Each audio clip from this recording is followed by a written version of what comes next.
This mutation is called Unstable Environment, and it is being played on Scythe of Amon. We have 3 mutators active. We have Twister, Lava Burst, and Time Warp. All in all, a relatively straightforward mutator. We see a Chrono Boost coming out here from Fenix onto Tychus' command center. Tychus will be providing the early game aggression while Fenix powers up. And eventually, once Fenix gets his champion AIs out, mission should be relatively straightforward. Now, the one thing about these mutators is they're not very difficult by themselves, but when you have all 3 floating around the map, it does make the mission a little bit more tricky and a little bit more annoying to deal with. But as long as you are paying attention to your army, as long as you are not, looking somewhere else while a lava burst appears on the map, you will be okay. The one other thing to note about lava burst is that it does deal bonus damage to heroic units. So your champion AIs, your call downs, Tychus, all of these guys will actually take a lot more damage than you would normally expect, and you can end up losing your heroic unit very quickly, and sometimes even faster than just a normal unit that is around. So Lava Burst is by far the scariest of these 3 mutators here. And the other thing to also note about Lava Burst is that it will try and spawn near your units. So it is not completely random. It will pick areas that have your units or your allied units nearby, so that is also another thing to note about that mutator. Tychus is almost out right now, and he will be good to go. We have the double gases that's coming out. I personally don't like this build anymore. I used to go for the double gases, as you can see over here. I now go for single gas, and that is usually more than enough. You'll end up having 100 gas, which is just enough to get your first unit down. And you can see here the first unit that has come out is Crooked Sam, which means it is going for a hyper greedy build here, and a hyper-aggressive build for Tychus. The other thing to also note here is we have the upgrade as well coming out for Crooked Sam. You can do, because you're dealing with Lava Burst, you can actually go for a Nikara to provide you with a little bit of a buffer. I don't think Nikara will be picked here. Like I said, this is a very aggressive, very greedy kind of build. I can also see that Tychus wants to go and push towards this Void Sliver. Generally speaking, you want to forego this bonus objective and just go for this Void Sliver instead. Go for the Expansion Sliver first. The reason for that is you will improve your economy significantly, and it's just all around better. It's just better play. The Brutal Mutation gives you something like 200 and I think it's about 230, 240,000 experience. The bonus objective gives you 2,000 experience if you do them all. So just to give you an idea, just see how much damage Tychus is taking from that Lava Burst, by the way. So just to give you an idea of how little experience you get from the bonus objectives, it's much better to fortify your position in the mission and go for the expansion first. See over here, Fenix is attacking this, and Kaladas goes down to that Lava Burst, and Talos is getting focus fired down as well by some of these units. But Fenix should be able to clean up pretty much all the side here, and Tychus is now moving in here to try and start clearing ahead and start clearing that next Void Sliver. So there is a demolition charge that goes onto that bunker because Tychus is kind of getting pushed into the corner given the Lava Bursts that are here. But that side has gone down. Fenix has essentially cleaned out this entire bonus objective, so this one will be fine over here. And yeah, and Tychus is just working away on these units here. You see, we have a bunch of SCVs now that are being made. I think the goal is to just have them queued up on the side and then be transferred across, I think, when the command center gets built. So one of the things that does make it a little bit tricky is you normally want to pre-build a command center and take out this Void Sliver first, and then you float your command center over. But because of these lava bursts, you don't have the luxury of doing that because your command center will very likely get shot down by these lava bursts here. So imagine if you have something like this, right? There's a whole wall of lava bursts.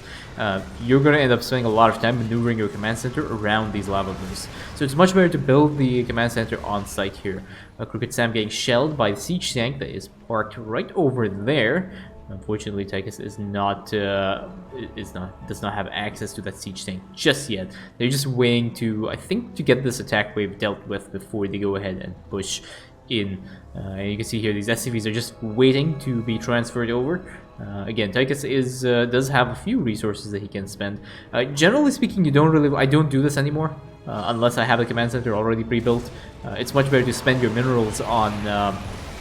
It's much better to spend your minerals on upgrades for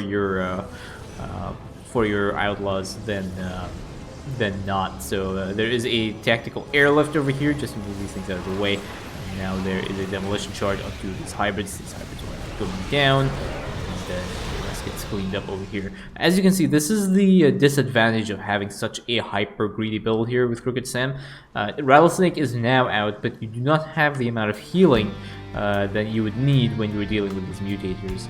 So if I was playing this game, right now, given the experience I have, I would have probably gone for Nikara first, and I would have just foregone Rattlesnake, and then I would have gone for Crooked Sam. So I would have just changed the order of the outlaws a little bit. Just having the extra heal can make a huge difference when you're dealing with mutators that just deal you a lot of damage.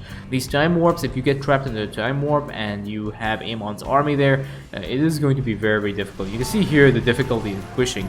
There's a little bit of a kiting over here just to try and get to that siege tank. There's a demolition charge on that siege tank, stuns that siege tank. Now the siege tank goes down. Now they're focusing on that void rift to clear that out. And yeah, Tychus is ready to push now. There's a little bit of a stun ability onto the Void Sliver. Tychus ends up dodging that, and he will be good to go. But yeah, personally, I would have just gone for Nikara first, just make the mission a little bit easier. Now the next attack wave is also over here, which is again a little bit 2 demolition charge onto these hybrids. Apparently, the demolition charges don't have stun, so apparently I misspoke in the earlier. The siege tank was. Apparently, I didn't see the siege tank attacking. 2 liberate shots on Tychus, but Tychus is still alive there. And still no revitalizers from Rattlesnake. Rattlesnake needs to put down those revitalizers to heal the army. I do not know why I was not putting those down. And Phoenix's army is starting to grow a little bit. He does have some of his champion eyes. He has Kaldalis and Taldaran out. But he's going to need a lot more for that to be able to push into the next set of Void Slivers, because these Void Slivers do get stronger as time progresses. As you start clearing the previous slivers, the ones ahead will also clear. I think what has happened over here, I'm not sure whether this Warp Prism has a Warp Pin. I'm not really sure. I'll keep an eye out on this thing. But then there might be actually an interesting interaction here as well that I might talk about a little bit later. We'll see the bonus objective moves, because if it doesn't, then there's an interesting interaction here which is available on the current patch. But yeah, Phoenix's army is ready now. We have Talendar over here instead of Phoenix, and we have a few Immortals here with Kaldalis and the Conservator here. And you can see how Tychus is tucked away on this side, and the reason why is because if you are going to be looking away from Tychus, you do not want Tychus to be sitting in the middle of the map here, because you can get hit by Twisters, you can get hit by Lava Bursts and all the nasty stuff that is not very fun. So putting Tychus near your mineral line, like exactly on your mineral line, will ensure that Tychus does not get sniped by the Lava Burst, because there is a range limit on this mutator. It doesn't allow Lava Bursts to spawn in a certain spot. You can see over here how these things are trying to focus on Phoenix, and now Phoenix's army might actually keep getting hit by this. And there goes one of the units over there with another time warp there. So there's trying to move out of the way. Unfortunately, ended up losing one of those depths there, I believe. Dallas is out as well now, good to go. But yeah, if you put your units near your mineral line, like on top of your mineral line, that will prevent. That will ensure that they don't get sniped by the Lava Burst. There's now another attack wave that is on the way. Okay, so the bonus objective did trigger over there. There used to be an issue with this mutator in that Twister was considered an Amon unit, and so if there was a Twister next to this bonus objective, the bonus objective would not ever proc, and it would just sit there forever, unless you got lucky and there was no Twisters in the vicinity, which is highly, highly unlikely. Phoenix is engaging this army right now, and Tychus is on this side as well. There is Nox out as well to provide the splash damage. Demolition charge on that hybrid Dominator ends up stunning the Dominator, and then the Dominator ends up dying as well. And now both the armies are ready to go. But yeah, this Warp Prism is walking through enemy base over here. I think it might actually survive, but that bonus area has not been cleared out, and I don't think the commanders are going to be focusing on that. Time is a little bit too low to go for the bonus objective, but you can see here the... Okay, I guess he's moving it on this side. I'm not really sure what the logic is there.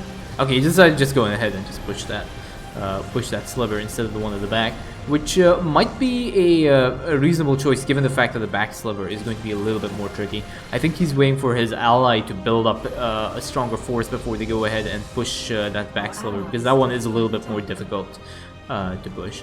The intended order for these slivers is 1, 2, 3, 4, and then 5. Because of that setup, those slivers at the back are actually a little bit more difficult to deal with, and because Phoenix's army is still not maxed out, it is much better to go and take this sliver first, but it's a little bit easier to deal with. So Odin comes down, drops a nuke onto the sliver, cleans up pretty much everything that is over there, and now there's a focus fire down on that sliver, and that sliver ends up going down. And yeah, but more or less, Tychus is okay. He's getting his upgrades. He's taking up. Fenix still needs a few more units, a few more of his champion AIs out, but he's also doing okay. Most importantly, you can see here he has his champion AIs. He just needs some of his air units. He needs his Mojo and he needs his Scalarian, and that'll be his army composition good to go. And now there's an attack wave that has come up, and it is making its way towards the base. But there is a mass recall here on Fenix. It's a recall ability from his Cyberus Arbiter suit, and there is a medevac transport on Fenix here. So demolition charge onto that hybrid dominator. Again, surprisingly, there is no stun on there. There's a lock on Rattlesnake, but Rattlesnake ends up surviving. Still no revitalizers being dropped here for Rattlesnake. There we go, there's a revitalizer. I was starting to get mad with my own play over there. There's like very little revitalizer use. You should be using your revitalizers, by the way. They provide you with extra attack speed as well. So yeah, as you can tell, this was a relatively old replay. This was quite a while ago actually, but still, no revitalizers. They somewhat tilt me there. So there we go. Again, Tychus hiding behind the mineral line. Very important if you're looking away and not paying attention to the minimap, because that is a perfect way of making sure that your army is lost to these lava bursts. And I think you can now see how these things actually make the mission, like it lengthens the mission, because you know these lava bursts come up and they spawn in the middle of your way, and you basically just have to wait until they go away. Like unless you want to waste your medevac transports on just moving around the map, it's generally not very it's generally not a good idea. So that's where the mission gets a little bit more tricky. But you can see here both the commanders are ready to push into this side now, and Fenix is slowly going to start poking, and now there's a lava burst on the ramp, which means the commanders have to back off a little bit. There's another lava burst near there. You can see how these lava bursts are trying to hit the allied units here. Phoenix decides to medevac transport onto the top there. Revitalizer comes down, because none of the units alive there. Another revitalizer comes down, as you notice the previous one is going to get focus fired down. And now there is a Tychus attack here with Nux's Storm to sweep on this side. And now focus fire down on the Void Rift. Void Rift goes down, and the allies start pushing in as well. And now they're really working away here. So Nux's Storms are really good splash damage. They deal a lot of damage here. But now there's an attack wave that's coming up here. Seeker Missile on Tychus, but Tychus is kept alive by these revitalizers. Pull away from Sam to deactivate the Seeker Missile, but I think the second one might end up hitting Crooked Sam. They all have the HP now, and now the attack wave has reached Phoenix's base, and it is going to start working its way over here, but that Void Sliver ends up going down, and now the commanders are going to get back here and try and deal with this. So medevac onto this Hybrid Dominator. Hybrid Dominator ends up getting stunned, taken out. Just have a few more units left. Cyclones have a lock-on ability, which is somewhat annoying. You can see here how they end up kiting. Really annoying units here for Terran. Terran probably has one of the most annoying units in their compositions. They have Ravens, and they have the Cyclones, they have Banshees, and they have Ghosts, obviously. And now there is a Battlecruiser that has decided to Yamato Cannon the thing over here.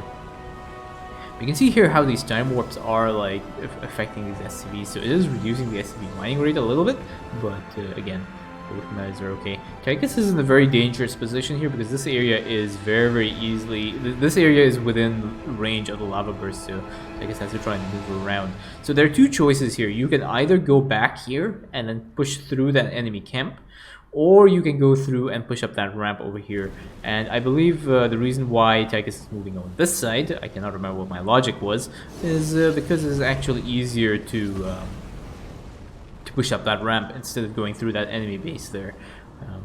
But yeah, you can see here a little bit of medevac transport usage just to get past these lava bursts, because these lava bursts are actually slowing Tychus down.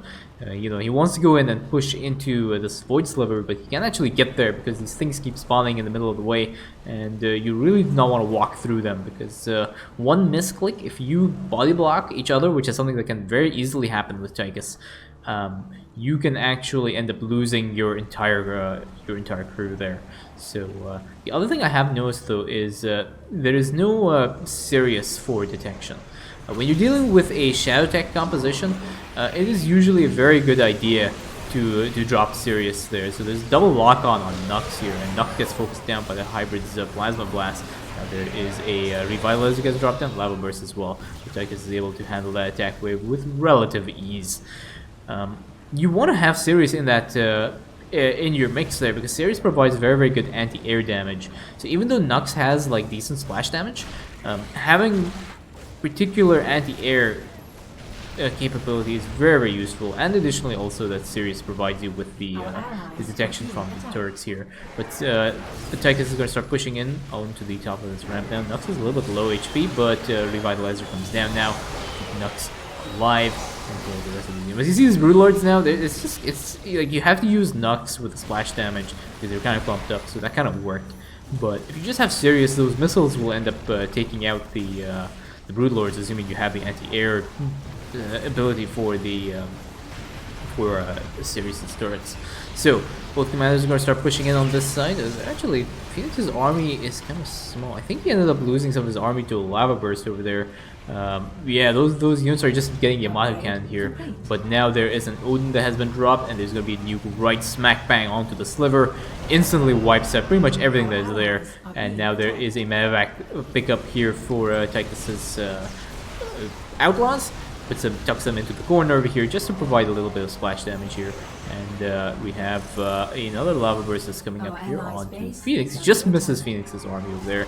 Unfortunately, Phoenix's army was pretty much all lost as a result of that.